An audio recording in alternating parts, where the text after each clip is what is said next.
जय जगन्नाथ। देखंतु सबुदिन तो मोर सकाळटा प्राय फुलरू स्टार्ट हो। आज भी फुलरू स्टार्ट होइछि किंतु देखंतु तो आज को फुलरू स्टार्ट होइछि। चलंतु टिके बुली आसीबा जाइके बाड़े जहाँ भी हो जेते वर्षा हो टिके बाड़ीरे न बुलिले ना भल लागे। तो एक्चुअली बाड़े बुलिक देखुली कौटी कौन फुल होइछि। एई देखंतु आज भी से फुलटा फुटिछि किंतु आपण माने केही भी मते कमेंट रे जणैलेनी फुलर ना कोन। तो तापर चलन देखिबा आउ कोन कोन फुल फुटछि। এইটা না ଗୋଟେ ବାରମାସୀ ଫୁଲ କିନ୍ତୁ ୟା ନାଁଟା ବି ମୋର ମନେ ପଡ଼ୁନି କିନ୍ତୁ ଏଇଟା ବାରମାସୀ ଡେଲି ଗୋଟେ ନା ଦୁଇଟା ଫୁଲ ଅଛି। ଆଉ ଏ ଫୁଲ ଦେଖୁଛନ୍ତି ତ ଗୋଟେ ପତ୍ର ବି ତାର ହ୍ୱାଇଟ୍ ଆକ୍ଚୁଆଲି ସେଇଟା ପତ୍ର ନୁହଁ ତାର ବି ଫୁଲ ସେ। ଏଇ ଯେଉଁ ଗେଣ୍ଡା ଗୁଡ଼ାକ ନା ଭାରି ହଇରାଣ କରୁଛନ୍ତି ସବୁ ଗଛ ଖାଇଯାଉଛନ୍ତି। କ'ଣ ୟାକୁ କଲେ ହେବ ଯେତେ ବିଷ ପକେଇଲେ ବି ସେମାନଙ୍କୁ କିଛି ଫରକ ପଡ଼ୁନି। ତାପରେ ସେ ଦେଖିଲା ବେଳକୁ ଥୋପା ଅପରାଜିତା ଦୁଇ ତିନିଟା ହେଇଛି। ବ୍ଲୁର ଏଇ ଥୋପା ଅପରାଜିତାରେ ସିନା ଫୁଟୁଛି କିନ୍ତୁ ବାକି ଆଉ ଯେଉଁ ଦୁଇଟା ଅଛି ଗୋଟେ ଲାଇଟ୍ ବ୍ଲୁ ଆଉ ଗୋଟେ ହ୍ୱାଇଟ୍ ସେ ଦୁଇଟା ଜମା ବି ଫୁଟୁନି। ଦେଖାଉଛି ଆପଣଙ୍କୁ ତାର ବି ଅବସ୍ଥା କ'ଣ ଅଛି। ସେ ଯେହେତୁ ମୋତେ ଲାଗୁଛି ଗଛଟା ଟିକେ ଏବେ ଗ୍ରୋଥ୍ କରୁଛି କାହିଁକିନା ମଝିରେ ଟିକେ ଗଛର ହାଲତ ଟିକେ ଖରାପ ଥିଲା ତ ଏବେ ପ୍ରାୟ ସେ ବର୍ଷା ଯେହେତୁ ବି ପାଉଛି ଗ୍ରୋଥ୍ କରୁଛି। ମେ ବି ଆଉ କିଛି ଦିନ ଗଲେ ଖରା ଫରା ଆସିଲେ ଫୁଲ ଫୁଟିବ। ଏଇ ଯେଉଁ ଫୁଲ ନା କ୍ୟାମେରାରେ ଗୋଟେ କଲର୍ ହେଇଯାଉଛି କିନ୍ତୁ ଆକ୍ଚୁଆଲିରେ ଏଇଟା ପୁରା ବ୍ଲୁ କଲର୍ର। ଦେଖନ୍ତୁ ଏଇଟା ଏମିତି ପର୍ପଲ୍ କଲର୍ ଦେଖାହେଉଛି। ଆଉ ଯେଉଁ କହୁଥିଲି ଏଇଟା ହେଉଛି ଲାଇଟ୍ ବ୍ଲୁ କଲର୍ର କିନ୍ତୁ ସେଇଟା ଦେଖନ୍ତୁ ଫୁଟିନି। ଆଉ ହ୍ୱାଇଟ୍ ବି ଏପଟେ ଅଛି ଆଉ ଗୋଟେ ଏକ୍ସଟ୍ରା ବ୍ଲୁ ବି ଅଛି ଗୋଟେ ଥୋପାବାଲା କିନ୍ତୁ ଦୁଇଟା ଫୁଟିନି। ଦେଖନ୍ତୁ ନୂଆ ନୂଆ ତାର ଡାଳ ବାହାରୁଛି। ଦେଖିବା କେବେ ଫୁଟୁଛି। ତ ସେଠୁ ଆସିଗଲି ମୁଁ ମୋର ଆକ୍ଚୁଆଲି ଗାର୍ଡ଼େନକୁ ଯେଉଁଠି ଭେରାଇଟି ଫୁଲ ଲାଗିଛି। ଏଇ ଦେଖନ୍ତୁ କାଲି ରେନ୍ ଲିଲି ଗୁଡ଼ା ଫୁଟିଥିଲା ବର୍ଷା ଏତେ ହେଉଛି ଯେ ପାଣି ତା ଭିତରେ ଭରି ହେଇକି ସେ ରହିଯାଉଛି ପୁରା ଶୋଇଯାଉଛି। ଆଉ ତାକୁ କେତେଟା କାଠି ପୋତିବୁ ମୁଁ ସେଥିପାଇଁ ଆଉ କାଠି ପୋତିଲିନି ପାଣି ଗୁଡ଼ା ବାହାର କରିକି ଛାଡ଼ିଦେଲି। ତାପରେ ଏଇଠି ଦେଖନ୍ତୁ କାଲି ବି ଯେମିତି ଦେଖାଉଥିଲି ହ୍ୱାଇଟ୍ ପାର୍ସଲେନ୍ ରେଡ଼୍ ପାର୍ସଲେନ୍ ବେଗମ୍ ବାହାର ସବୁ ଗୁଡ଼ା ଫୁଟିଛି। ଆଉ ହେଇ ଦେଖନ୍ତୁ ଟେବୁଲ୍ ଗୋଲାପ ଯେଉଁ ଲଗେଇଥିଲି ନା ସେଥିରେ ଆଜି 3ଟା ଫୁଲ ହେଇଛି ସେ ସେମ୍ କଲର୍ର। ଦେଖିବା ମଉସା ତ କହୁଥିଲେ 5 ପ୍ରକାର ମୁଁ ତ ଏବେ ପର୍ଯ୍ୟନ୍ତ 3 ପ୍ରକାର ଦେଖିଲି। ଆଉ ଆଗକୁ କେତେ କେତେ କଲର୍ ଆସୁଛି ମୁଁ ତା ବି ଦେଖିବି। ହଉ ଚାଲନ୍ତୁ ଦେଖିବା ଆଉ କ'ଣ କ'ଣ ଅଛି। ବାକି ଆଜି ସଦାବିହାରୀ ଫୁଲ ବି 2ଟା ଫୁଟିଥିଲା। ଜାଣିଛନ୍ତି ମୁଁ ଛୁଆବେଳେ ନା ସଦାବିହାରୀ ଫୁଲକୁ ଅଟଳ ବିହାରୀ କହିଦିଏ କାହିଁକିନା ଆଗରୁ ଆମର ଅଟଳ ବିହାରୀ ବାଜପେୟୀ ବହୁତ ନାଁ ଆସେ ନା ତାଙ୍କର ନ୍ୟୁଜ୍ରେ। ତେଣୁ ଯେତେବେଳେ ବି ମୁଁ ସଦାବିହାରୀ ଦେଖିବି ମୋତେ ସଦାବିହାରୀ ବିଲକୁଲ ମନେ ରୁହେନି ମୁଁ କୁହେ ଅଟଳ ବିହାରୀ ଫୁଲ। ଆପଣମାନେ ଏମିତି କେବେ ଭୁଲ କରିଛନ୍ତି କି? ମୁଁ ତ କହିପାରିବିନି କିନ୍ତୁ ମୋର ପ୍ରବଳ ଭୁଲ ହୁଏ ଆଉ ମୁଁ ବହୁତ ତାର ହସି ହସି ଗଡ଼ିଯାଏ ଯେତେବେଳେ ଶୁଣେ। ତ ତାପରେ ଆସିଗଲି ମୁଁ ମୋ ଫୁଲ ପାଖକୁ କିନ୍ତୁ ଫୁଲଟା ନା ଜମା ଏବେ ପର୍ଯ୍ୟନ୍ତ ଫୁଟୁନି। ତାପରେ ଏଇ ଯେଉଁ ହ୍ୟାଙ୍ଗିଂ ବାସ୍କେଟଟା ନା ଏଇଟାକୁ ପ୍ରିପେୟାର କରୁଥିଲି କାହିଁକିନା ଏଇ ଯେଉଁ ଗଛଟା ମୋ ପାଖରେ ବହୁତ ଥିଲା ଗୋଟେ ପୁରା ସେଟ୍ ଥିଲା କିନ୍ତୁ ସେ କ'ଣ ହେଲା କାହିଁକି ସେ ଯେଉଁ ଗେଣ୍ଡା ଦେଖାଉଥିଲା ସେଇମାନେ ହିଁ ପୁରା ଚଟ୍ କରିଯାଇଛନ୍ତି। ତେଣୁ ଏତିକି ବଳିଥିଲା ତାକୁ ଆଣିକି ଅଲଗା ରଖିକି ହ୍ୟାଙ୍ଗିଂ ବାସ୍କେଟରେ ଟଙ୍ଗେଇ ଦେଲେ ମେ ବି ଟିକେ ସେ ଗେଣ୍ଡାଙ୍କ ଠାରୁ ତ୍ରାହି ପାଇବ। ଆଉ ଖଣ୍ଡେ ବଳି ପଡ଼ିଥିଲା ମୁଁ ତାକୁ ଏଇ ଛୋଟ ହାଣ୍ଡିଟାରେ ଲଗେଇଛି।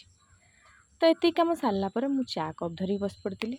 ତାପରେ ଭାରି ଭୋକ ଲାଗୁଥିଲା। ଆପଣମାନେ ଏମିତି କେବେ ଖାଇଛନ୍ତି ମୋତେ କହିବେ। ମୁଁ ମୁଢ଼ିରେ ଡାଲମା କାଲି ରାତିରେ ଯେଉଁ ଡାଲମା ହେଇଥିଲା ସେ ଗୋଳା ହେଇଛି ଆଉ ଉପରୁ ଟିକେ ସେଓ ପଡ଼ିଛି ବାସ୍ ଆଉ କିଛି ଦରକାର ନାହିଁ। ଯେକୌଣସି ବି ତରକାରୀ ହଉ ସେଥିରେ 2ଟା ମୁଢ଼ି ପକେଇକି ଖାଇଲେ ମୋତେ ବହୁତ ଭଲ ଲାଗେ। କୁହନ୍ତି ବାଲେଶ୍ୱରିଆ ଲୋକଙ୍କୁ ଏଇଟା ପସନ୍ଦ କିନ୍ତୁ ମୁଁ ବାଲେଶ୍ୱରିଆ ନୁହଁ ତାପରେ ବି ମୋତେ ଏଇ ଯେଉଁ କମ୍ବିନେସନ୍ଟା ନା ଭାରି ପସନ୍ଦ। ଏସବୁ ବି ଦେଖନ୍ତୁ ଆସିକି ପହଞ୍ଚିଯାଇଛନ୍ତି। ଯାହା ବି କରନ୍ତି ବର୍ଷା ଦିନ ଆଜି ମାନେ କ'ଣ କହିବି ରାତିରୁ ହିଁ ବର୍ଷା ଚାଲିଛି ତ ଦିନରେ ଖାଲି ନିଦ ହିଁ ଲାଗୁଛି ଖାଲି ନିଦ ଖାଲି ଯେମିତି କହିବ ମୋତେ ଶୋଇପଡ଼ିବ ଯାଇକି। କ'ଣ କରିବି କୁହନ୍ତୁ ଖାଲି ବର୍ଷା ହିଁ ବର୍ଷା। ଆଉ ବାହାରକୁ ଆସିଲେ ଦାଣ୍ଡରେ ସିନା ବସିଯାଇଛି ଆସିକି ଏତେ ଥଣ୍ଡା ଲାଗୁଛି କ'ଣ କରିବି। ଦେଖିବା ଆଉ ଟିକେ ଯାଉ ଯାଇକି ଘରେ ଘୋଡ଼େଇ ପଡ଼େଇକି ଶୋଇପଡ଼ିବା। ଆଉ ଏଠୁ ଉଠିକି ଯେତେବେଳେ ଘରକୁ ଗଲି ଦେଖିଲା ବେଳକୁ ମୋ ବୋଉ ତାର କ'ଣ ଗୋଟେ କାମ ଚଲେଇଛି। ତାପରେ ମନେ ପଡ଼ିଲା ମୁଁ ତାକୁ ନେଇ ଦେଇଥିଲି ଫୁଲ ଆଉ ଷ୍ଟ୍ରିକ୍ଟଲି କହିଥିଲି ଯେ ମୋର ଆଜି ବରା ହିଁ ହେବ। ସେଇଠୁ ଯେତେବେଳେ ଦେଖିଲି ସେ ଚାଉଳ ବାଟୁଛି ମୁଁ କହିଲି ଠିକ୍ ଅଛି ମୋତେ ଦିଅ ମୁଁ ବରାଟା କରିବି। ଦେଖିବା କ'ଣ ବରା ହେଉଛି ନାହିଁ। ସେ ତାର ସେଇଠି ଠିଆ ହେଲା ଠିଆ ହେଇକି ମୋତେ ବତାଉଛି ଏମିତି କର ସେମିତି କର। ମୁଁ ସେଇଠୁ ତାକୁ କହିଲି ମୁଁ କହିଲି ଚାଉଳର ଯେଉଁ ପିଠଉଟା ଟିକେ ଅଧିକା ଦେଖାହେଉଛି ତମେ 2ଟା କଲରା ଦିଅ। ମୁଁ କଲରା କାଟିକି ପକେଇକି କଲରାଟା ଖାଇବି। କାହାକୁ କଲରା ପସନ୍ଦ ମୋତେ କହିବେ ତ। ମୋତେ ନା କଲରା ବହୁତ ପସନ୍ଦ। କଲରାର ଭଜା ହଉ କି କଲରାର ଆମର ଚିପ୍ସ ହଉ କି ଗୋଟା କଲରା ଭଜା ହଉ ଯାହା ବି ଦିଅନ୍ତୁ କଲରା ମୋତେ ଖାଇବାକୁ କେବେ ମନା ନାହିଁ ବହୁତ ପସନ୍ଦ ମୋତେ। ତ ସେଥିପାଇଁ ତାକୁ କହିଲି କଲରା ଟିକେ କାଟିଦିଅ। ଏଠୁ ସେ ଗଲା ତ କଲରା କାଟିବା ପାଇଁ, କ'ଣ ଆଣିଲା ଆପଣଙ୍କୁ ଦେଖାଉଛି। ତ ତା ଭିତରେ ଦେଖନ୍ତୁ ମୋର ବୋଇତାଳୁ ଫୁଲକୁ ଠିକ୍ସେ ମ୍ୟାରିନେଟ୍ କରିଦେଲି, କରିଦେଇକି ଏଇଠି ପକାଇଦେଲି। କିଛି ଲୋକ ୟାକୁ ବେସନରେ ବି କରନ୍ତି, କିନ୍ତୁ ବେସନ ଠାରୁ ନା ଚାଉଳର ଟେଷ୍ଟ ବି ଅଲଗା, ଆଉ ତାଠୁ ବି ବହୁତ ବଢ଼ିଆ କ୍ରିସ୍ପି ହୁଏ। ଆଉ ଥରେ ଟ୍ରାଏ କରିବେ, ଯେ ବେସନରେ ସବୁବେଳେ କରିକି ଖାଉଛନ୍ତି ସେଥିରେ ଚାଉଳ ବାଟିକି ଟ୍ରାଏ କରିବେ। ସେଥିରେ ତ ବେଶୀ କିଛି ନାହିଁ, ଚାଉଳ ଆପଣ ଘଣ୍ଟେ ଆଗରୁ ଅଧଘଣ୍ଟେ ଆଗରୁ ବି ଭେଦେଇ ଦେଲେ ଆପଣଙ୍କର କାମ ହେଇଯିବ। କିନ୍ତୁ ଚାଉଳର ସେ ଯେଉଁ ଟେଷ୍ଟଟା ନା ଆପଣଙ୍କୁ ବେସନ ଦେଇପାରିବେନି, କାହିଁକିନା ବେସନର ଗୋଟେ ନିର୍ଦ୍ଦିଷ୍ଟ ମାନେ ଟେଷ୍ଟ ଅଛି, ଅଲଗା ପୁରା ୟୁନିକ୍। ତେଣୁ ଯଦି ତା ଦେହରେ ଆମେ ଚାଉଳ ମାନେ ମିଶେଇ କରିବା ବା ତା ଦେହରେ ଆମେ ଫୁଲଟାକୁ ପକାଇଦେବା ନା, ଫୁଲର ଟେଷ୍ଟଟା କମିଯାଏ। ତେଣୁ ଆପଣ କେବେ ଟ୍ରାଏ କରିବେ ଏମିତି କରିକି। ତ ତାପରେ ଦେଖନ୍ତୁ, ମୁଁ ବୋଉକୁ କହିଲି ନେଇକି ଆସେ ବୋଲି, ବୋଉ ତାର ଯାଇଛି ଆଣିବାକୁ। ତ ଏଇଠୁ କ'ଣ କରିବି, ମଝିଟା ଫାଙ୍କା ଥିଲା, ସେଥିପାଇଁ ଟିକେ ସେ ଚାଉଳର ବାଟରଟା ଢାଳି ଦେଇଥିଲି। ଢାଳିଲା ପରେ ନା ବହୁତ ବଢ଼ିଆ ହେଲା। ଆଉ ତାକୁ ଭଲସେ ସେକିବେ, ମାନେ ଯେମିତିକି ପୁରା କୁଡ଼କୁଡ଼ିଆ ହେଇଯିବ, ତାପରେ ହିଁ ଟେଷ୍ଟଟା ଆସିବ। ଯଦି ଟିକେ ନରମ ନରମ ରହିବ ନା, ଖାଲି ଦାନ୍ତରେ ଲାଗିବ। ତ ସେମିତି କରିଦେଲେ ବଢ଼ିଆ ଲାଗିବ। ଦେଖନ୍ତୁ ଏଇଟା ବି ପୁରା ହେଇଯାଇଛି। ମୁଁ ତାକୁ ଭଲସେ ତେଲ ଦେଇକି ଆଉ ଟିକେ ଅଧିକା ଆଞ୍ଚରେ କରିଛି, କାହିଁକିନା ଅଧିକା ଆଞ୍ଚରେ ନ କଲେ, ଯେହେତୁ ଚାଉଳ ଇଏଟା ନା, ଯଦି ଆପଣ ବେସନରେ କରିବେ ଆପଣଙ୍କୁ ବହୁତ କମ୍ ସମୟରେ ହେଇଯିବ, କିନ୍ତୁ ଚାଉଳଟା ଯେହେତୁ ଟିକେ ଟାଇମ୍ ଲାଗିବ ଆଉ ବହୁତ ବଢ଼ିଆ ହେବ। ଦେଖନ୍ତୁ ୟାକୁ କହିଥିଲି ଆଣିବା ପାଇଁ କଲରା, ସେ ଆଣିକି ଦେଲା ମୋତେ କଲରା ପତ୍ର। ଆପଣ କେବେ କଲରା ପତ୍ରରେ ଏମିତି ବରା କରି ଖାଇଛନ୍ତି କି? ଯଦି ଖାଇଛନ୍ତି ମୋତେ କମେଣ୍ଟରେ ଜଣେଇବେ। କିନ୍ତୁ ଯାହା କୁହନ୍ତୁ, ଆଜି କଲରା ପତ୍ର ବରାଟା ନା ବୋଇତାଳୁ ଫୁଲ ବରା ଠାରୁ ଟପିଗଲା। ଏତେ ସୁନ୍ଦର ହେଇଥିଲା। ଆଉ ମୁଁ ବି ନା ଏଇ ଚାଉଳ ବଟାରେ ଟିକେ କର୍ଣ୍ଣଫ୍ଲୋର୍ ମିଶାଇଥିଲି, ତାକୁ ଆଉ ଟିକେ କ୍ରିସ୍ପି କରିବା ପାଇଁ। ଆଉ ସିଏ ଯେଉଁ ଟେଷ୍ଟ ଲାଗିଲା, ମାନେ ଆପଣ କଲରା ଚିପ୍ସ ବି ଭୁଲିଯିବେ ଖାଇବା ପାଇଁ। ଥରେ କେବେ କରିକି ଦେଖିବେ। ଆକୁ ଆମେ ଗୋଟା ମୁଁ ଆଜି କରିଦେଇଛି, କାହିଁକିନା ଯେହେତୁ ମୋର ଗ୍ୟାସ୍ ଅଲରେଡ଼ି ଅନ୍ ଥିଲା, ତାୱା ବସିଲା, ତ ମୁଁ ସେଥିପାଇଁ ତରତର ହେଇକି ଆକୁ ପକାଇଦେଲି। କିନ୍ତୁ ଆକୁ କେତେବେଳେ କୁଚେଇକି ମାନେ ଛୋଟ ଛୋଟ କରି କାଟିକି ଗୋଳେଇକି ବରା ଭଳିଆ କରିବେ, ବହୁତ ଟେଷ୍ଟ ଲାଗିବ। ଇଭିନ୍ ୟାକୁ ଆପଣ ଛାଣି ବି ପାରିବେ, ପକୁଡ଼ି ଭଳିଆ କରିକି ଛୋଟ ଛୋଟ ଯଦି କରିଦେଲେ, କୁଚେଇ ଦେବେ। କୁଚେଇଲା ପରେ ତାକୁ ଆପଣ ବେସନ ହଉ ବା ଚାଉଳ ବଟା ହଉ ତା ଦେହରେ ଦେଇକି, ଚାଉଳ ବଟାଟା ଟିକେ ଛାଣିବାକୁ ଅସୁବିଧା ହେବ, ତାକୁ ତାୱା ଭଜା ହିଁ ଭଲ। କିନ୍ତୁ ବେସନରେ ଆପଣ ଛାଣିଦେଲେ ବି ଏତେ ସୁନ୍ଦର ଲାଗିବ ନା, ମୋତେ ଖାଇକି କେବେ କହିବେ କଲେ। ବିଲକୁଲ କରିବେ ଆଉ ଖାଇବେ। ତ ତା ଭିତରେ ଦେଖନ୍ତୁ ମୋ ପାଖରେ ଯେତିକି ପତ୍ର ଥିଲା ମୁଁ ତାକୁ ସବୁ ଦେଇଦେଲି। ଦେଖୁଛନ୍ତି ତ କେତେ ସୁନ୍ଦର ଦେଖାହେଉଛି, କହିଲା ବେଳକୁ ବି ମୋ ପାଟିରେ ପାଣି ଆସିଯାଉଛି, ଏତେ ଟେଷ୍ଟି ଥିଲା। କିନ୍ତୁ କ'ଣ କହିବି, ମୁଁ ଯେତେବେଳେ ଖାଇଲି, ମାନେ ଆକ୍ଚୁଆଲି ମୁଁ ଲଞ୍ଚ ଖାଇଲି, ସେତେବେଳକୁ ନଥିଲା, କାହିଁକିନା ସେ ଅଲରେଡ଼ି ଖତମ ହେଇଯାଇଥିଲା। କାହିଁକିନା ସେ କରିସାରିଲା ପରେ ନା, ସେ ଏତେ ଟେମ୍ପଟିଂ ଦେଖାହେଉଥିଲା। ଆମେ ଘରେ ସମସ୍ତେ ଖଣ୍ଡ ଖଣ୍ଡ ଖାଇଦେଲୁ ବାସ୍। ତ ତାପରେ ଆସିଯାଇଥିଲା ଲଞ୍ଚ। ତ ଲଞ୍ଚରେ ଦେଖନ୍ତୁ ଆଜି ବି ଅଛି ଭେଣ୍ଡି ଆଳୁ ତରକାରୀ, ତା ଦେହରେ ଆମ୍ବୁଲ ପଡ଼ିଛି। ଏଇଟା ହେଉଛି ମୋର ସବୁଠୁ ଫେଭରାଇଟ୍ ତରକାରୀ। ଆଉ ଏଇଟା ଆସିଗଲା ଆମର ବୋଇତାଳୁ ଫୁଲ ବରା, ଏଇଟା କଲରାର ଗୋଟେ ସୋରିଷ ଦିଆ ହେଇକି କରାହେଇଛି ତରକାରୀ, ଆଉ ଏଇଟା ସିଝା ତରକାରୀ ହେଇଛି ଯେଉଁଥିରେ କି ସୁଜନା ଛୁଇଁ ପଡ଼ିଛି। ଆଉ ତ ବାକି ଆମର ଦଳାଦଳି ଗୋଟେ ଅଛି। ଆଉ ଏଇଟା ଆଜି ଆମ୍ବୁଲ ଦଳିବାକୁ ଆଣିଛି, ଦେଖିବା କ'ଣ ହେଉଛି। କାହାକୁ କାହାକୁ ସୁଜନା ଛୁଇଁ ପସନ୍ଦ ମୋତେ କମେଣ୍ଟରେ ଜଣେଇବେ, ମୋତେ ତ ବହୁତ ପସନ୍ଦ। ତ ତାପରେ ଖାଇ ଦେଇକି ନା କମଳ ଘୋଡ଼ିକି ଶୋଇପଡ଼ିଥିଲି ଯେମିତି କରିଥିଲି। ତାପରେ ଉଠିଲା ପରେ ଆପଣ ଦେଖିଥିଲେ 2-3 ଥର ମୁଁ ପାର୍ସଲ୍ 2-3ଟା ଆଣିଛି। ତ ସେ ପାର୍ସଲ୍ କ'ଣ ମୁଁ ଖୋଲି ବି ନଥିଲି, ଯେହେତୁ ଟିକେ କାମ ରହିଯାଇଥିଲା। ତ ଆଜି ଦେଖୁ ସେ କ'ଣ ସବୁ ଅଛି। ମେନଲି ଆକ୍ଚୁଆଲି ମୁଁ ମଗେଇଥିଲି ଗୋଟିଏ ଜିନିଷ, ମହମ, ମାନେ ମହମବତୀ ନୁହଁ।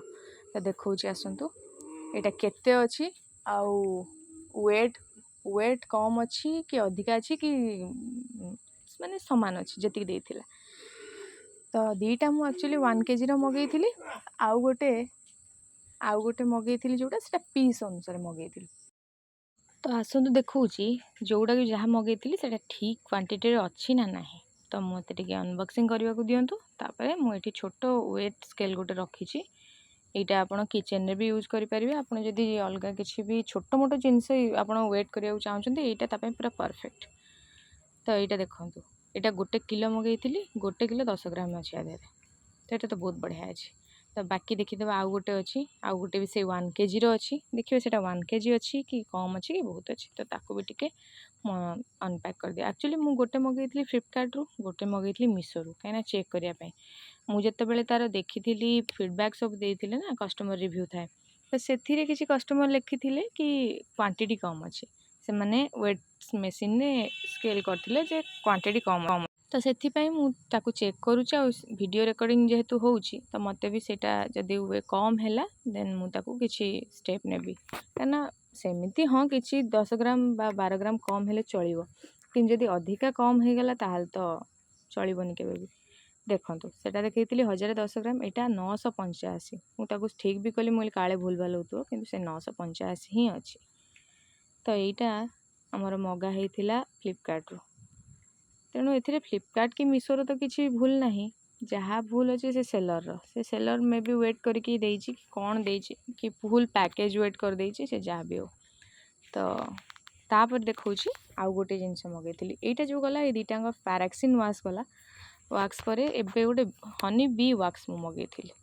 एगुड़ाक सब मोहम्बती कर यूज हुए जोटा कि आम सेंटेड मोहम्बती हो आपणकर जोड़ा सब टिके कॉस्टली मोहम्बती रोचे और डेकोरेशन भी से मोहम्बती दरकार तो ये देखो से दुटा डब्बा देजी प्लास्टिक डब्बारे से देजी कहीं से छोट छोट पीस मुझे जहाँ देखी प्रोडक्ट इमेज रे से छोट छोट पीस थिला तो से डब्बारे पैकिंग करके ही देइचंती तो यहाँ आसत देखा कौन अच्छे मुझे अनबॉक्सिंग करुँची कि जहाँ भी कहतु यांकर पैकिंगटा ना बहुत बढ़िया था से 16 दी साइड दीटा देते जे भितर से महम गुड़ा चूना न हो भांगी न जाओ बोली आ 16 देलापर भी देखो से बॉक्स को आई मीन से डब्बा को से केते सुंदर भाव पूरा पैकिंग कर देखुं तो पूरा से जरी देकी बबल जरी देकी बढ़िया से पैक कर देखुं या छोट छोट पीस अच्छी आते अच्छी देखो ये 250 ग्राम रहा ये देखो 300 ग्राम अच्छी डबार वेट सहित से 300 ग्राम अच्छी ताने मोर वेटा ठीक अच्छी महमर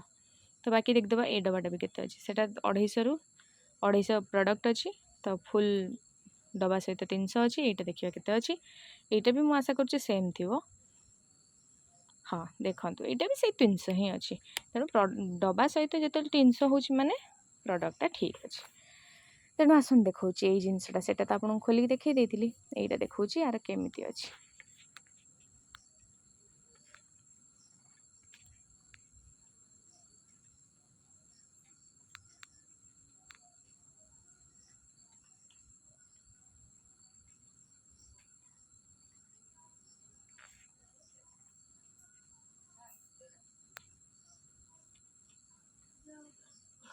ये देखो आदर केमती पीस पीस होगी महम गुड़ाक अच्छी आपड़ जेहेतु यहाँ हैंडमेड ये भी लिखाही मुझे देखा जोटा कि मुझे प्रोडक्ट इमेज रे भी देखी थी यहाँ को सेमाने हैंडमेड बनाऊँ 100% ऑर्गेनिक भी अच्छी देखो लिखाई 100% हैंडमेड तो यहाँ से जो ब्लॉक गुड़ाक अच्छी आपंकर जी जहाँ दरकार आप मेजर करेंगे ताको आप देन मोमबत्ती तैयारी करेंगे जेकोसी कैंडल फ्रेम आप ढाली करें तो सेम अच्छे दुटाक मुझे खोलुनी तो एतिक जिनस सारा भितर लगी जाता भोक एक्चुअली भोक नुह टे क्रेविंग्स होता कौन खावाई तो बो को कहला देख धरेदेला आनी टेस्टी नट्स ता फेवरेट तो तापर ना आज दिन सारा जापार नी मो गछ मान पाक तो संध्या बेले जाइए गछ मान पाखे बसिली आउे कथा हेली कहीं गछ मान सहित कन्वर्सेसन करने को ना बहुत बढ़िया लगे और आपंकर स्ट्रेस भी सब पड़ेगा केतले सेमती करके देखिए निजे जो गछ लगे थे सेठी जाइए बसवे